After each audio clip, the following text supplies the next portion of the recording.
I was living with my mother at the time in a small seaport town. I was just turned 17, and my mother was only 35. She had married very young. When my father died, I was only 7 years old, but I remember him well. My mother was a short, fair-haired woman, with a charming but permanently sad face, a quiet, languid voice, and timid movements. In her youth she had borne the reputation of a beauty, and as long as she lived she remained attractive and pretty. I have never beheld more profound, tender, and melancholy eyes. I adored her, and she loved me. But our life was not cheerful. It seemed as though some mysterious, incurable, and undeserved sorrow were constantly sapping the root of her existence. This sorrow could not be explained by grief for my father alone, great as that was, passionately as my mother had loved him, sacredly as she cherished his memory. No, there was something else hidden there which I did not understand, but which I felt confusedly and strongly as soon as I looked at those quiet, impassive eyes, at those very beautiful but also impassive lips, which were not bitterly compressed, but seemed to have congealed for good and all. I have said that my mother loved me, but there were moments when she spurned me, when my presence was burdensome, intolerable to her. At such times she felt, as it were, an involuntary aversion for me, and was terrified afterward, reproaching herself with tears and clasping me to her heart. I attributed these momentary fits of hostility to her shattered health, to her unhappiness. These hostile sentiments might have been evoked, it is true, in a certain measure, by some strange outbursts, which were incomprehensible even to me myself, of wicked and criminal feelings which occasionally arose in me. But these outbursts did not coincide with the moments of repulsion. My mother constantly wore black, as though she were in mourning. We lived in a rather grand scale, although we associated with no one. 2. My mother concentrated upon me all her thoughts and cares. Her life was merging in my life. Such relations between parents and children are not always good for the children. They are more apt to be injurious. Moreover, I was my mother's only child, and only children generally develop irregularly. In rearing them, the parents do not think of themselves so much as they do of them. That is not practical. I did not get spoiled, and did not grow obstinate. Both these things happen with only children. But my nerves were unstrung before their time. In addition to which, I was of rather feeble health. I took after my mother, to whom I also bore a great facial resemblance. I shunned the society of lads of my own age in general. I was shy of people. I even talked very little with my mother. I was fonder of reading than of anything else, and of walking alone, and dreaming. Dreaming. What my dreams were about it would be difficult to say. It sometimes seemed to me as though I were standing before a half-opened door, behind which were concealed hidden secrets, standing and waiting, and swooning with longing, yet not crossing the threshold, and always meditating as to what there was yonder ahead of me, and always waiting and longing, or falling into slumber. If the poetic vein had throbbed in me, I should, in all probability, have taken to writing verses. If I had left an inclination to religious devoutness, I might have become a monk. But there was nothing of the sort about me, and I continued to dream, and to wait. 3. I have just mentioned that I sometimes fell asleep under the inspiration of obscure thoughts and reveries. On the whole, I slept a great deal, and dreams played a prominent part in my life. I beheld visions almost every night. I did not forget them. I attributed to them significance. I regarded them as prophetic. I strove to divine their secret import. Some of them were repeated from time to time, which always seemed to me wonderful and strange. I was particularly perturbed by one dream. It seems to me that I am walking along a narrow, badly paved street in an ancient town, between many-storied houses of stone, with sharp-pointed roofs. I am seeking my father, who is not dead, but is, for some reason, hiding from us, and is living in one of those houses. And so I enter a low, dark gate, traverse a long courtyard encumbered with beams and planks, and finally make my way into a small chamber with 2 circular windows. In the middle of the room stands my father, clad in a dressing gown and smoking a pipe. He does not in the least resemble my real father. He is tall, thin, black-haired. He has a hooked nose, surly, piercing eyes. In appearance he is about 40 years of age. He is displeased because I have hunted him up, and I also am not in the least delighted at the meeting, and I stand still, in perplexity. He turns away slightly, begins to mutter something and to pace to and fro with short steps. Then he retreats a little, without ceasing to mutter, and keeps constantly casting glances behind him, over his shoulder. The room widens out and vanishes in a fog. I suddenly grow terrified at the thought that I am losing my father again. I rush after him, but I no longer see him, and can only hear his angry, bear-like growl. My heart sinks within me. I wake up, and for a long time cannot get to sleep again. All the following day I think about that dream, and, of course, am unable to arrive at any conclusion. 4. The month of June had come. The town in which my mother and I lived became remarkably animated at that season. A multitude of vessels arrived at the wharves. A multitude of new faces presented themselves on the streets. I loved at such times to stroll along the quay, past the coffee-houses and inns, to scan the varied faces of the sailors and other people who sat under the canvas awnings, at little white tables with pewter tankards filled with beer. One day, as I was passing in front of a coffee-house, I caught sight of a man who immediately engrossed my entire attention. Clad in a long black coat of peasant cut, with a straw hat pulled down over his eyes, he was sitting motionless, with his arms folded on his chest. Thin rings of black hair descended to his very nose. His thin lips gripped the stem of a short pipe. This man seemed so familiar to me. Every feature of his swarthy yellow face, his whole figure, were so indubitably stamped on my memory, that I could not do otherwise than halt before him, could not help putting to myself the question, "Who is this man? Where have I seen him?" He probably felt my intent stare, for he turned his black, piercing eyes upon me. I involuntarily uttered a cry of surprise.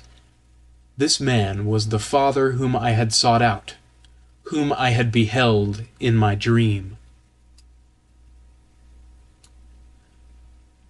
There was no possibility of making a mistake. The resemblance was too striking. Even the long-skirted coat, which enveloped his gaunt limbs, reminded me, in color and form, of the dressing gown in which my father had presented himself to me. Am not I dreaming? I thought to myself. No, it is daylight now. A crowd is roaring round me. The sun is shining brightly in the blue sky, and I have before me not a phantom, but a living man. I stepped up to an empty table, ordered myself a tankard of beer and a newspaper, and seated myself at a short distance from this mysterious being. 5. Placing the sheets of the newspaper on a level with my face, I continued to devour the stranger with my eyes. He hardly stirred, and only raised his drooping head a little from time to time. He was evidently waiting for someone. I gazed and gazed. Sometimes it seemed to me that I had invented the whole thing, that in reality there was no resemblance whatever, that I had yielded to the semi-involuntary deception of the imagination, but he would suddenly turn a little on his chair, raise his hand slightly, and again I almost cried aloud. Again I beheld before me my nocturnal father. At last he noticed my importunate attention, and, first with surprise, then with vexation, he glanced in my direction, started to rise, and knocked down a small cane which he had leaned against the table. I instantly sprang to my feet, picked it up, and handed it to him. My heart was beating violently. He smiled in a constrained way, thanked me, and, putting his face close to my face, he elevated his eyebrows and parted his lips a little, as though something had struck him. "You are a very polite young man," he suddenly began, in a dry, sharp, snuffling voice. "That is a rarity nowadays. Allow me to congratulate you. You have been well brought up." I do not remember precisely what answer I made to him, but the conversation between us was started. I learned that he was a fellow countryman of mine, that he had recently returned from America, where he had lived many years, and whither he was intending to return shortly. He said his name was Baron— I did not catch the name well. He, like my nocturnal father, wound up each of his remarks with an indistinct inward growl. He wanted to know my name. On hearing it, he again showed signs of surprise. Then he asked me if I had been living long in that town, and with whom. I answered him that I lived with my mother. "And your father?" "My father died long ago."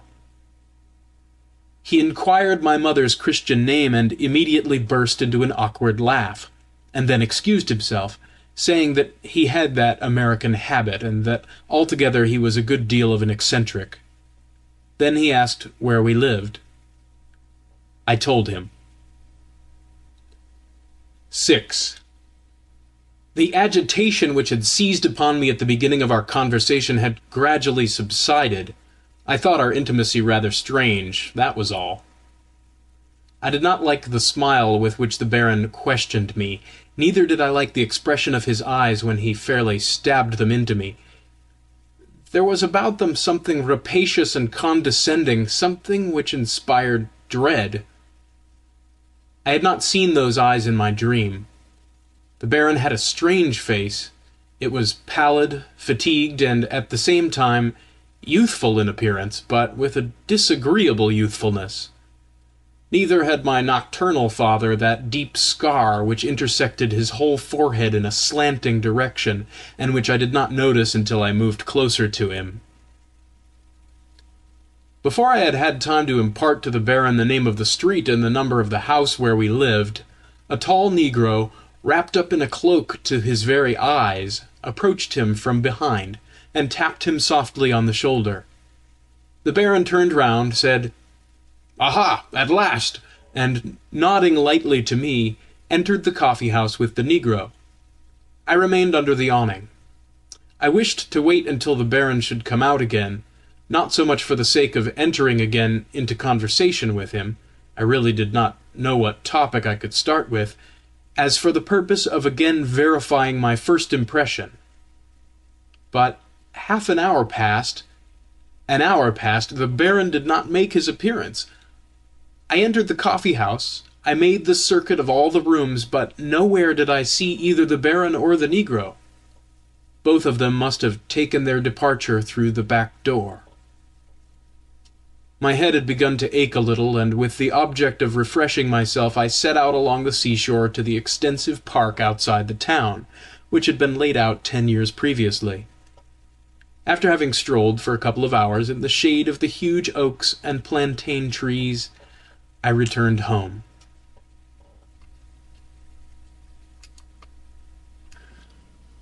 7.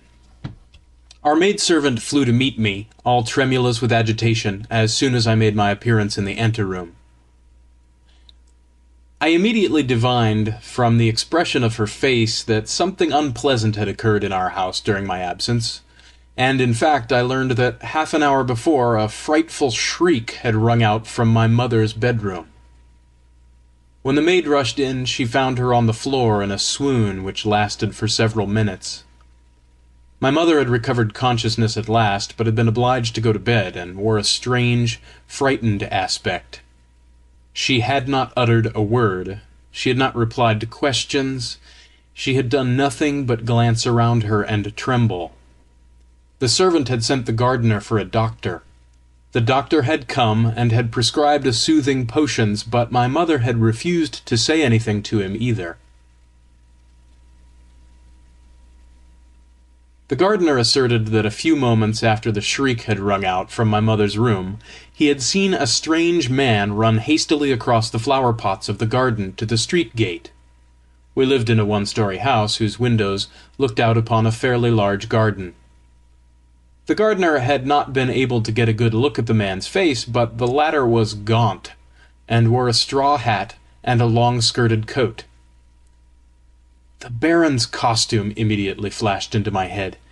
The gardener had been unable to overtake him. Moreover, he had been summoned without delay to the house and dispatched for the doctor.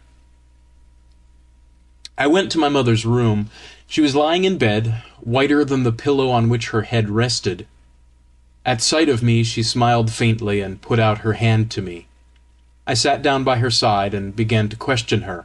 At first she persistently parried my questions, but at last she confessed that she had seen something which had frightened her greatly. "Did someone enter here?" I asked. "No," she answered hastily. "No one entered, but it seemed to me I thought I saw a vision." She ceased speaking and covered her eyes with her hand. I was on the point of communicating to her what I had heard from the gardener, and my meeting with the Baron also, by the way, but, for some reason or other, the words died on my lips. Nevertheless, I did bring myself to remark to my mother that visions do not manifest themselves in the daylight. "Stop," she whispered. "Please stop. Do not torture me now. Some day thou shalt know." Again she relapsed into silence. Her hands were cold, and her pulse beat fast and unevenly. I gave her a dose of medicine, and stepped a little to one side in order not to disturb her. She did not rise all day. She lay motionless and quiet, only sighing deeply from time to time, and opening her eyes in timorous fashion. Everyone in the house was perplexed.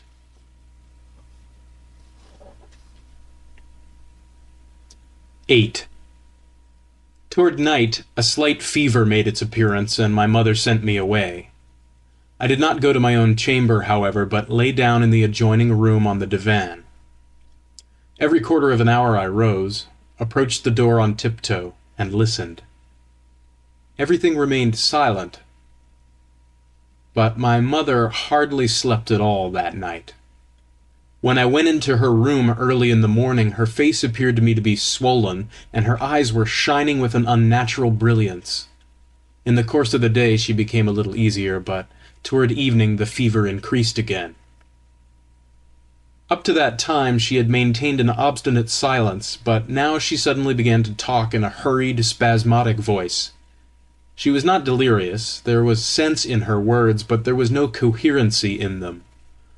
Not long before midnight, she raised herself up in bed with a convulsive movement.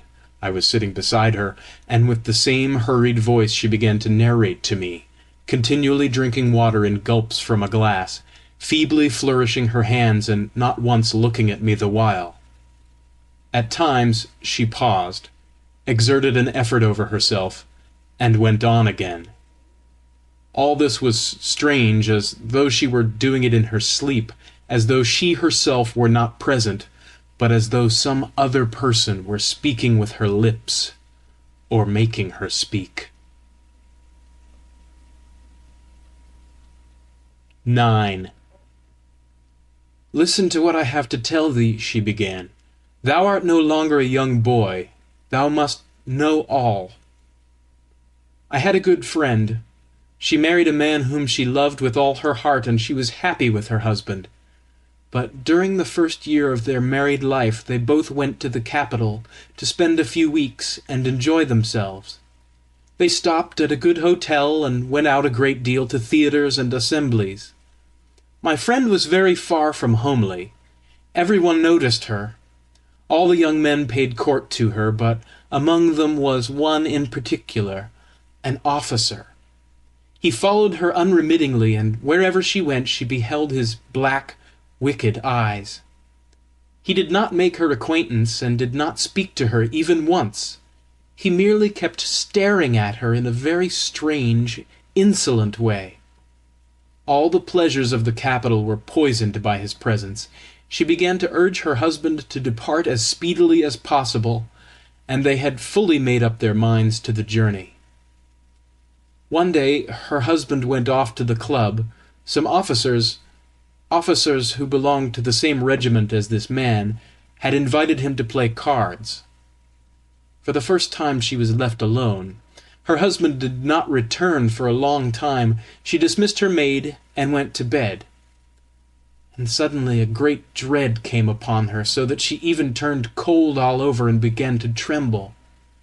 It seemed to her that she heard a faint tapping on the other side of the wall, like the noise a dog makes when scratching, and she began to stare at that wall. In the corner burned a shrine lamp. The chamber was all hung with silken stuff. Suddenly something began to move at that point, rose, opened, and straight out of the wall, all black and long, stepped forth that dreadful man with the wicked eyes. She tried to scream and could not. She was benumbed with fright. He advanced briskly toward her, like a rapacious wild beast, flung something over her head, something stifling, heavy and white. What happened afterward I do not remember. It was like death, like murder. When that terrible fog dispersed at last, when my friend recovered her senses, there was no one in the room. Again, and for a long time, she was incapable of crying out, but she did shriek at last. Then again, everything grew confused. Then she beheld by her side her husband, who had been detained at the club until 2 o'clock. His face was distorted beyond recognition. He began to question her, but she said nothing. Then she fell ill. But I remember that when she was left alone in the room, she examined that place in the wall. Under the silken hangings there proved to be a secret door, and her wedding ring had disappeared from her hand. This ring was an unusual shape. Upon it, several tiny golden stars alternated with 7 tiny silver stars. It was an ancient family heirloom. Her husband asked her what had become of her ring. She could make no reply. Her husband thought that she had dropped it somewhere, hunted everywhere for it, but nowhere could he find it. Gloom descended upon him. He decided to return home as speedily as possible, and as soon as the doctor permitted, they quitted the capital. But imagine, on the very day of their departure, they suddenly encountered, on the street, a litter. In that litter lay a man who had just been killed, with a cleft skull, and just imagine, that man was that same dreadful nocturnal visitor with the wicked eyes. He had been killed over a game of cards. Then my friend went away to the country and became a mother for the first time, and lived several years with her husband. He never learned anything about that matter, and what could she say? She herself knew nothing. But her former happiness had vanished. Darkness had invaded their life, and that darkness was never dispelled. They had no other children, either before or after. But that son... My mother began to tremble all over and covered her face with her hands. "But tell me now," she went on with redoubled force, "whether my friend was in any way to blame. With what could she reproach herself? She was punished, but had not she the right to declare in the presence of God himself that the punishment which overtook her was unjust? Then why can the past present itself to her, after the lapse of so many years, in so frightful an aspect, as though she were a sinner tortured by the gnawings of conscience?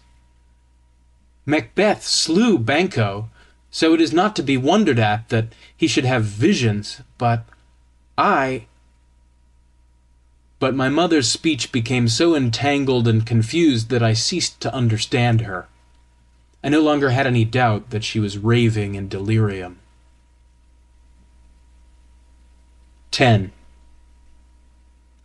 Anyone can easily understand what a shattering effect my mother's narration produced upon me.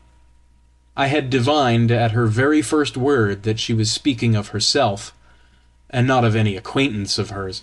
Her slip of the tongue only confirmed me in my surmise. So it really was my father whom I had sought out in my dream, whom I had beheld when wide awake.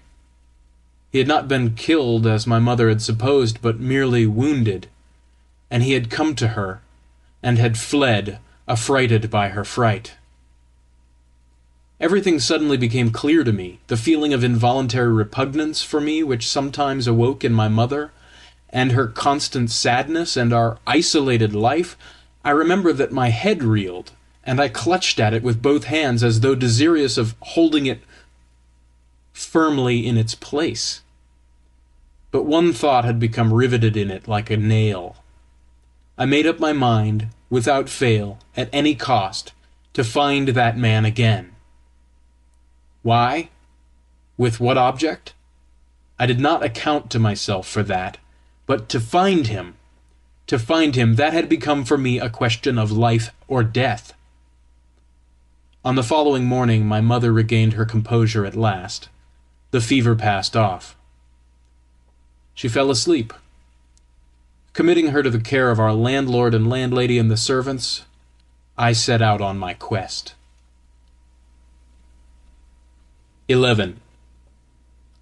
First of all, as a matter of course, I betook myself to the coffee-house where I had met the Baron. But in the coffee-house no one knew him or had even noticed him. He was a chance visitor.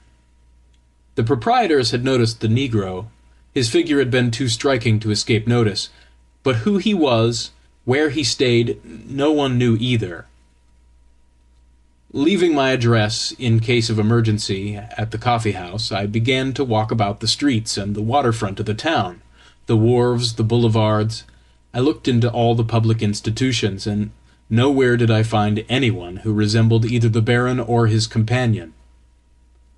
As I had not caught the Baron's name, I was deprived of the possibility of appealing to the police, but I privately gave 2 or 3 guardians of public order to understand— they gazed at me in surprise, it is true, and did not entirely believe me— that I would lavishly reward their zeal if they should be successful in coming upon the traces of those 2 individuals, whose personal appearance I tried to describe as minutely as possible. Having strolled about in this manner until dinner-time, I returned home thoroughly worn out. My mother had got out of bed, but with her habitual melancholy there was mingled a new element, a sort of pensive perplexity, which cut me to the heart like a knife. I sat with her all the evening. We said hardly anything. She laid out her game of patience. I silently looked at her cards. She did not refer by a single word to her story or to what had happened the day before. It was as though we had both entered into a compact not to touch upon those strange and terrifying occurrences. She appeared to be vexed with herself and ashamed of what had involuntarily burst from her, but perhaps she did not remember very clearly what she had said in her semi-fevered delirium, and hoped that I would spare her. And, in fact, I did spare her, and she was conscious of it, as on the preceding day she avoided meeting my eyes. A frightful storm had suddenly sprung up out of doors. The wind howled and tore in wild gusts.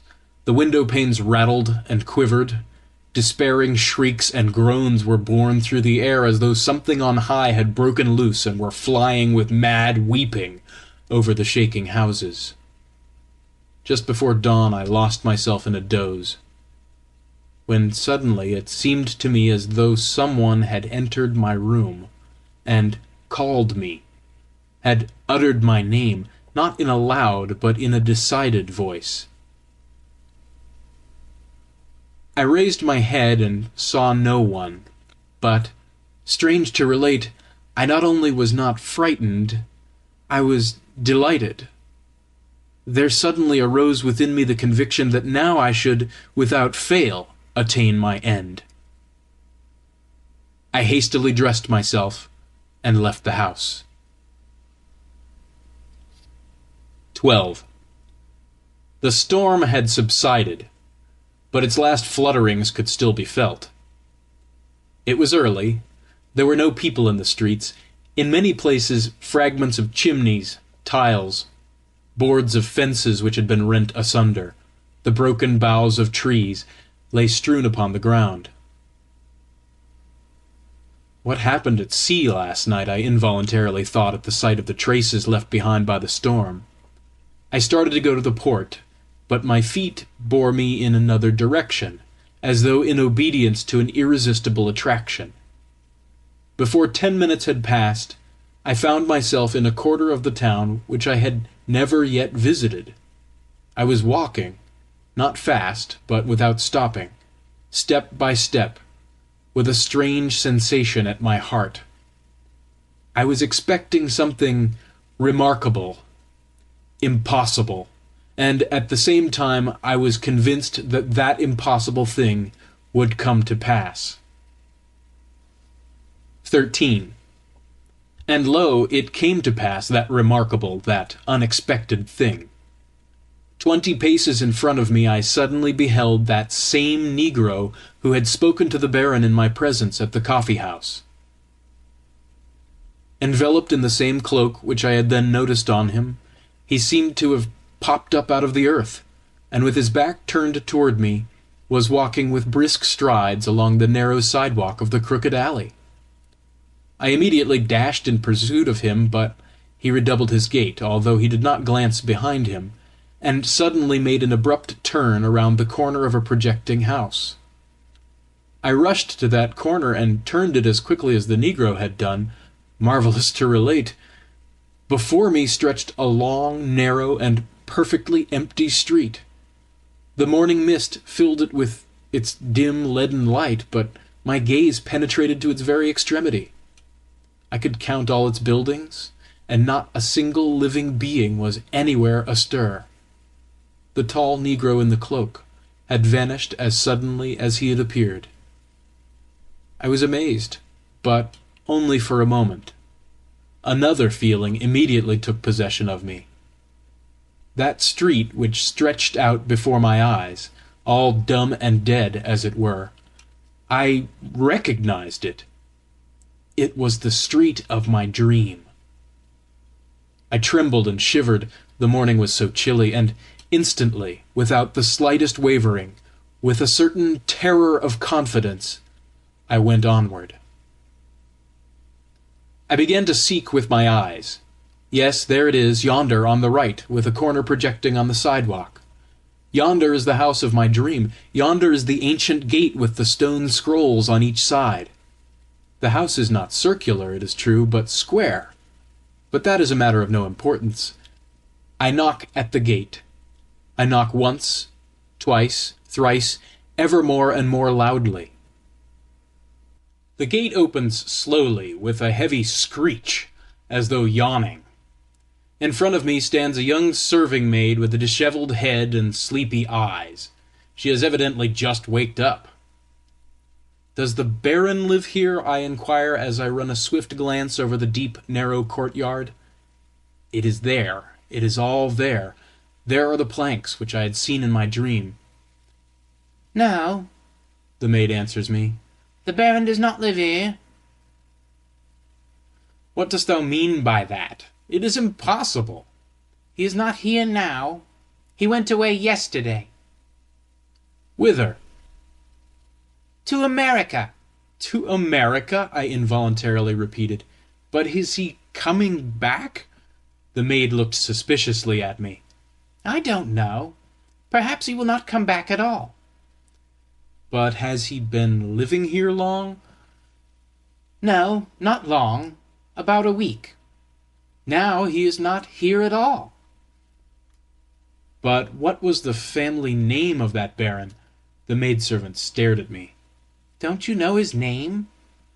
We simply call him the Baron. Hey there, Pieter, she cried, perceiving that I was pushing my way in.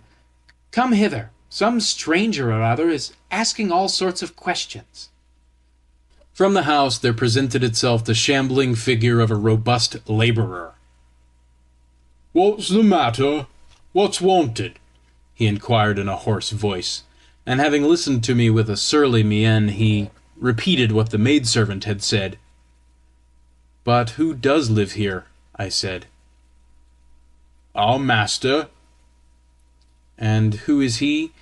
"A carpenter. They are all carpenters on this street." "Can he be seen?" "Impossible now. He is asleep." "And cannot I go into the house?" "No, go on your way." "Well, and can I see your master a little later?" "Why not? Certainly. He can always be seen. That's his business as a dealer. Only go your way now. See how early it is?" "Well, and how about that negro?" I suddenly asked. The laborer stared in amazement, first at me, then at the maidservant. "What negro?"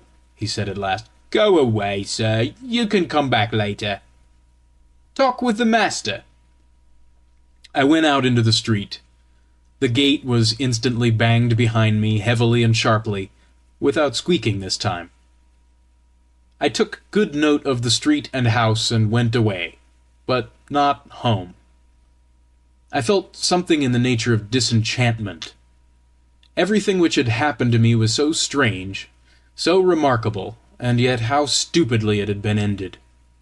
I had been convinced that I should behold in that house the room which was familiar to me, and in the middle of it my father, the Baron, in a dressing-gown and with a pipe. And instead of that, the master of the house was a carpenter, and one might visit him as much as one pleased and order furniture of him if one wished. But my father had gone to America, and what was left for me to do now? Tell my mother everything, or conceal forever the very memory of that meeting? I was absolutely unable to reconcile myself to the thought that such a senseless, such a commonplace ending should be tacked on to such a supernatural, mysterious beginning. I did not wish to return home, and walked straight ahead, following my nose, out of the town.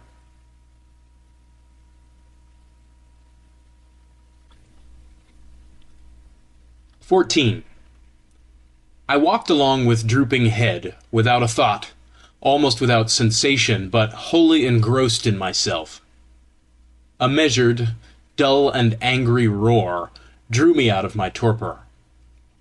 I raised my head. It was the sea, roaring and booming 50 paces from me. Greatly agitated by the nocturnal storm, the sea was a mass of white caps to the very horizon, and steep crests of long breakers were rolling in regularly, and breaking on the flat shore. I approached it, and walked along the very line left by the ebb and flow on the yellow-ribbed sand, strewn with fragments of trailing sea-wrack, bits of shells, serpent-like ribbons of eel-grass. Sharp-winged gulls, with pitiful cry, borne on the wind from the distant aerial depths, soared white as snow against the grey, cloudy sky, swooped down abruptly, and as though skipping from wave to wave, departed again, and vanished like silvery flecks in the strips of swirling foam. Some of them, I noticed, circled persistently around a large, isolated boulder which rose aloft in the midst of the monotonous expanse of sandy shores.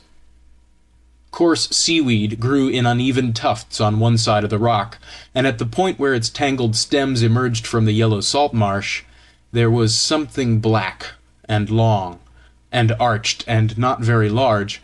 I began to look more intently. Some dark object was lying there, lying motionless beside the stone. That object became constantly clearer and more distinct the nearer I approached. It was only 30 paces from the rock now. Why, that was the outline of a human body! It was a corpse! It was a drowned man cast up by the sea! I went clear up to the rock. It was the corpse of the Baron, my father. I stopped short, as though rooted to the spot. Then only did I understand that ever since daybreak I had been guided by some unknown forces, that I was in their power, and for the space of several minutes there was nothing in my soul save the ceaseless crashing of the sea, and a dumb terror in the presence of the fate which held me in its grip. 15. He was lying on his back, bent a little to one side, with his left arm thrown above his head. The right was turned under his bent body. The sticky slime had sucked in the tips of his feet, shod in tall sailor's boots. The short blue pea-jacket, all impregnated with sea salt, had not unbuttoned. A red scarf encircled his neck in a hard knot. The swarthy face, turned skyward, seemed to be laughing. From beneath the upturned upper lip small close-set teeth were visible. The dim pupils of the half-closed eyes were hardly to be distinguished from the darkened whites. Covered with bubbles of foam, the dirt-encrusted hair spread out over the ground and laid bare the smooth forehead with the purplish line of the scar. The narrow nose rose up like a sharp white streak between the sunken cheeks. The storm of the past night had done its work. He had not beheld America. The man who had insulted my mother, who had marred her life, my father, yes, my father, I could cherish no doubt as to that, lay stretched out helpless in the mud at my feet. I experienced a sense of satisfied vengeance, and compassion, and repulsion, and terror most of all, of twofold terror, terror of what I had seen, and of what had come to pass. That evil, that criminal element of which I have already spoken, those incomprehensible spasms rose up within me, stifled me. Aha! I thought to myself, so that is why I am what I am. That is where blood tells. I stood beside the corpse and gazed and waited, to see whether those dead pupils would not stir, whether those benumbed lips would not quiver. No, everything was motionless. The very seaweed, among which the surf had cast him, seemed to have congealed. Even the gulls had flown away. There was not a fragment anywhere, not a plank or any broken rigging. There was emptiness everywhere. Only he, and I, and the foaming sea in the distance. I cast a glance behind me. The same emptiness was there. A chain of hillocks on the horizon.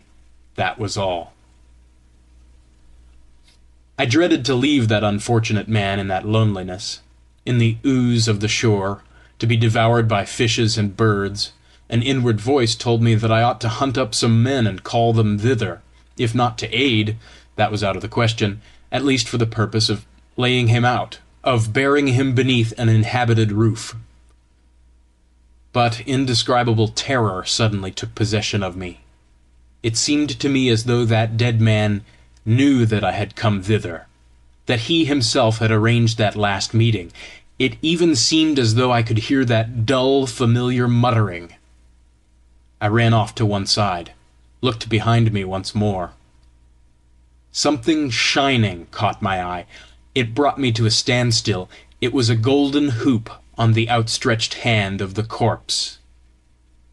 I recognized my mother's wedding ring. I remember how I forced myself to return, to go close, to bend down. I remember the sticky touch of the cold fingers. I remember how I panted and puckered up my eyes and gnashed my teeth as I tugged persistently at the ring. At last I got it off, and I fled away in headlong flight, and something darted after me, and overtook me, and caught me. 16. Everything which I had gone through and endured was, probably, written on my face when I returned home. My mother suddenly rose upright as soon as I entered her room, and gazed at me with such insistent inquiry that, After having unsuccessfully attempted to explain myself, I ended by silently handing her the ring. She turned frightfully pale. Her eyes opened unusually wide and turned dim like his. She uttered a faint cry, seized the ring, reeled, fell upon my breast, and fairly swooned there, with her head thrown back and devouring me with those wide, mad eyes. I encircled her waist with both arms, and standing still on one spot, never stirring, I slowly narrated everything, without the slightest reservation, to her, in a quiet voice. My dream, and the meeting, and everything. She heard me out to the end, only her breast heaved more and more strongly, and her eyes suddenly grew more animated, and drooped. Then she put the ring on her fourth finger, and, retreating a little, began to get out a mantilla and a hat. I asked where she was going. She raised a surprised glance to me and tried to answer, but her voice failed her. She shuddered several times, rubbed her hands as though endeavouring to warm herself, and at last she said, "Let us go at once thither." "Whither, mother dear?" "Where he is lying. I want to see, I want to know. I shall identify." I tried to persuade her not to go, but she was almost in hysterics. I understood that it was impossible to oppose her desire, and we set out. 17. And lo, again I am walking over the sand of the dunes, but I am no longer alone. I am walking arm in arm with my mother. The sea has retreated, has gone still further away. It is quieting down, but even its diminished roar is menacing and ominous. Here, at last, the solitary rock has shown itself ahead of us, and there is the seaweed. I look intently. I strive to distinguish that rounded object lying on the ground, but I see nothing. We approach closer. I involuntarily retard my steps. But where is that black, motionless thing? Only the stalks of the seaweed stand out darkly against the sand, which is already dry. We go to the very rock. The corpse is nowhere to be seen, and only on the spot where it had lain there still remains a depression, and one can make out where the arms and legs lay. Round about the seaweed seems tousled, and the traces of one man's footsteps are discernible. They go across the down, then disappear on reaching the flinty ridge. My mother and I exchange glances, and are ourselves frightened at what we read on our own faces. Can he have got up of himself and gone away? "But surely thou didst behold him dead?" she asks in a whisper. I can only nod my head. 3 hours have not elapsed since I stumbled upon the baron's body. Someone had discovered it and carried it away. I must find out who had done it, and what had become of him. But first of all, I must attend to my mother. 18. While she wins on her way to the fatal spot, she was in a fever, but she controlled herself. The disappearance of the corpse had startled her as the crowning misfortune. She was stupefied. I feared for her reason. With great difficulty I got her home. I put her to bed again. Again I called the doctor for her, but as soon as my mother partly recovered her senses, she at once demanded that I should instantly set out in search of that man. I obeyed, but, despite all possible measures, I discovered nothing. I went several times to the police office. I visited all the villages in the neighborhood.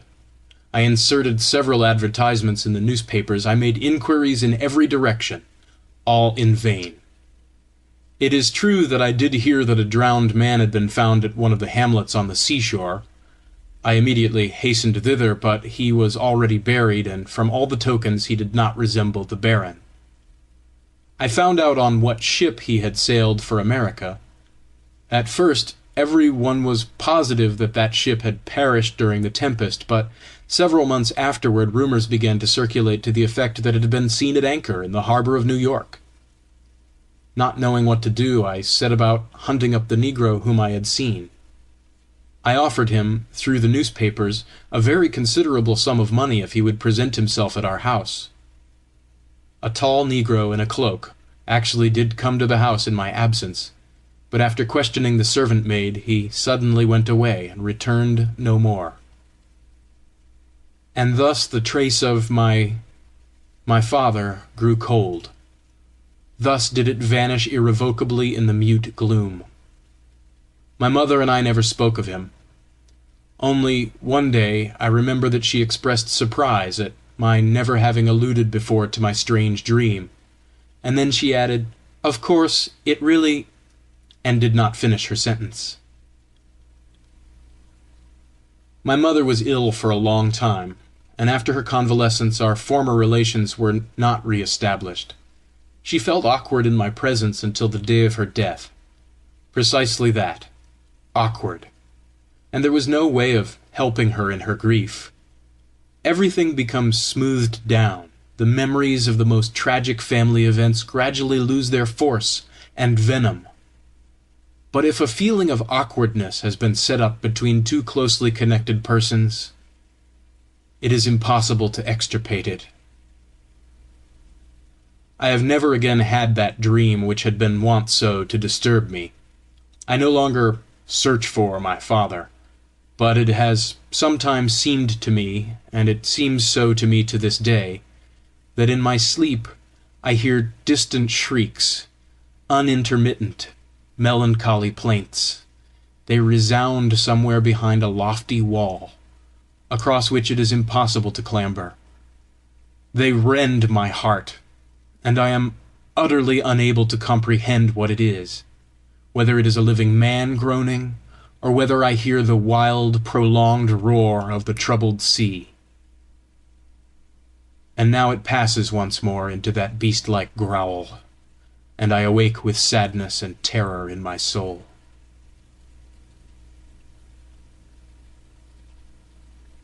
End of